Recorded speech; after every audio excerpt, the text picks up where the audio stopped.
La Toussaint, désespoir ou réconfort? Partir du lieu des espoirs pour dépasser en chemin la souffrance, l'incompréhension et finir par trouver l'adresse du réconfort. N'est-ce pas là le plus important en ce jour de la Toussaint, pour nous et pour les nôtres? J'ai noté une citation de Woody Allen qui a dit « L'humanité est un croisement, un chemin qui mène au désespoir, l'autre à l'extinction totale. Espérons que nous aurons la sagesse de savoir choisir. » Rassurez-vous, il y a plus que cette citation, fort heureusement. J'aimerais reprendre le mot de ce désespoir, cette signification. La perte de toute espérance, un abattement total de quelqu'un qui a cessé d'espérer, une affliction profonde, une détresse, une désespérance. On dit parfois même sombrer dans le désespoir. La réalité, c'est souvent ce qu'on retrouve lors de cette fête. Mais pas qu'à cette date-là, tout au long de l'année, le désespoir est à son comble. Voyez-vous, l'évangile, ce n'est pas mettre l'accent sur ce qui fait mal. C'est plutôt nous amener à ce qui est prévu de Dieu pour nous sortir de nos maux, MAUX, nous faire du bien et d'expérimenter du réconfort. Car aux premières vues, trouver du réconfort et au moment qu'on en a besoin, c'est parfois difficile à concevoir. Souvent la cause de ce mal-être, c'est qu'il vous manque la présence d'un être cher, d'une personne que vous aimez tant. J'aimerais vous raconter une histoire que j'ai trouvée en faisant quelques recherches. Après la mort du mari de Maria, sa voisine a pris l'habitude de l'inviter à se promener tous les matins. Maria raconte, cette promenade quotidienne structurait ma journée entière. J'en avais vraiment besoin, surtout au début, que la nuit ait été reposante ou non, je savais que je devais me lever, même si j'en avais pas du tout envie. Nous faisions toujours la même promenade, pendant environ une demi-heure. Parfois nous discutions, parfois non. Je savais que je pouvais compter sur elle et me confier à elle si j'en éprouvais le besoin. Cette bienveillance est inspirante, n'est-ce pas? N'est-ce pas là quelque chose de précieux, surtout en ce jour? Eh bien, c'est peut-être votre histoire. Mais cela me rappelle aussi la plus belle, la plus grande de toutes les histoires.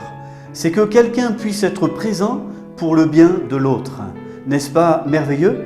Cette histoire, c'est aussi l'histoire de deux hommes qui étaient partis tout tristes. Ils tournaient le dos à leurs proches malgré leur tristesse, leur déception et incompréhension.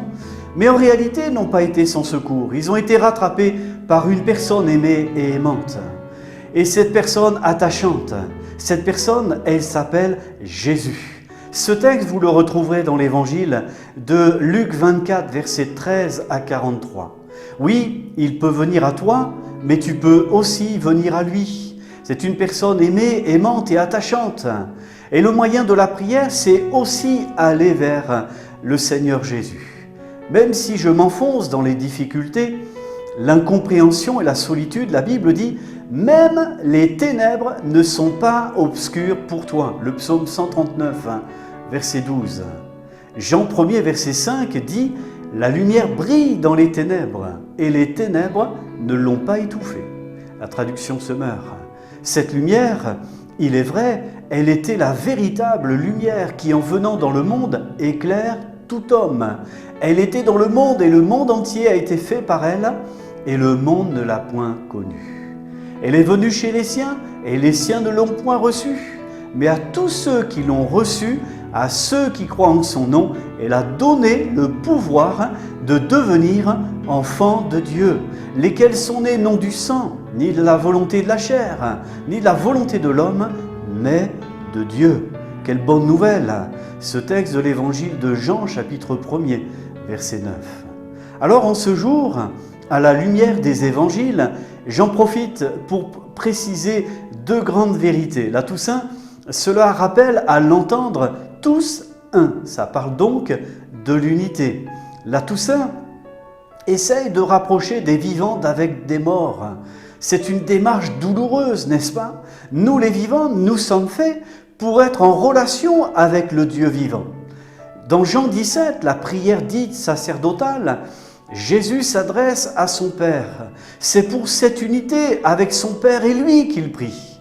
Or, la vie éternelle, c'est qu'ils te connaissent, toi, le seul vrai Dieu, et celui que tu as envoyé, Jésus-Christ. Ensuite, il priera pour les hommes, qu'ils s'unissent entre eux, comme lui est uni à son Père. Voilà ce qui est bon pour nous. La Toussaint, ça parle de l'unité. La Toussaint parle aussi, rappelle à l'entendre, tous saints, ça parle de sainteté.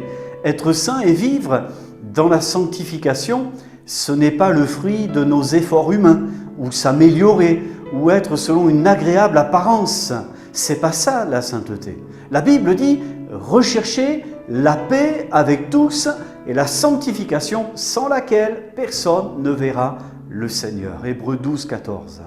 Et c'est ainsi, Jésus avait dit lorsqu'il était aussi sur la terre, heureux ceux qui ont le cœur pur, car ils verront Dieu. Prépare-toi à la rencontre de ton Dieu. C'est ainsi, à la Toussaint, ça parle d'unité, mais ça parle aussi de sainteté.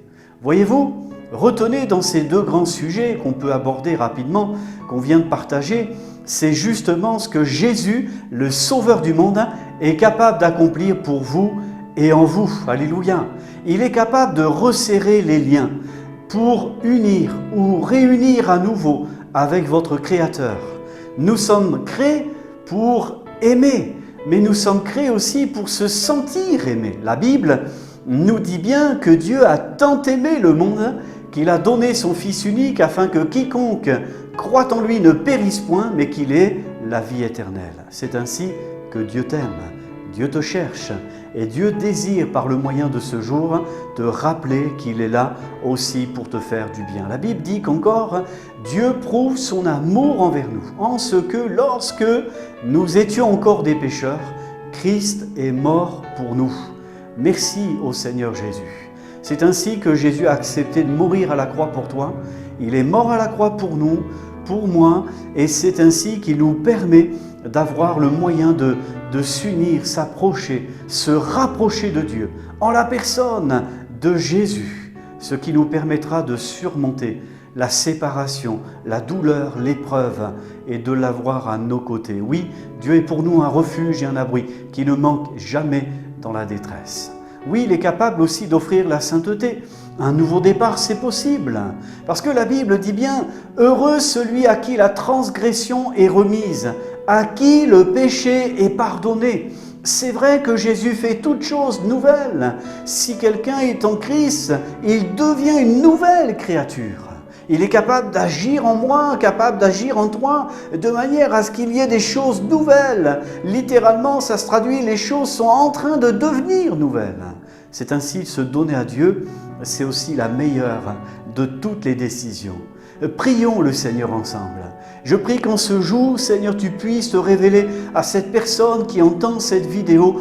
Tu te plaises à être là pour communiquer ce qui est essentiel au bien, à la restauration, à la vie de cette personne. Mets là ta main, Seigneur, je t'en prie, dans le nom merveilleux, tout-puissant de Jésus. À toi toute ma reconnaissance, Seigneur, au nom précieux de Jésus. Amen. Que Dieu vous bénisse. Et c'est ainsi, avec ces éléments, nous pouvons nous souhaiter qu'une meilleure Toussaint, oui, de passer du désespoir au réconfort. À bientôt.